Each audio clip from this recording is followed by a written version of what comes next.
focus on his left hand.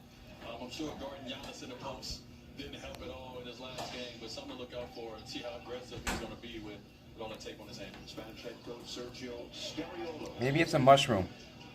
Yeah. He began his coaching career in 1989. Now at 63. He's like manhandling that shit. Got some. So shifty. Aldama is familiar with his time with the Memphis Grizzlies. He's seen a lot of Gilgeous Alexander in Oklahoma City. Every time I watch SGA ISO on that left side of the floor, it's like a TikTok dance tutorial. He just get to work real quick, man, and just start dancing on you.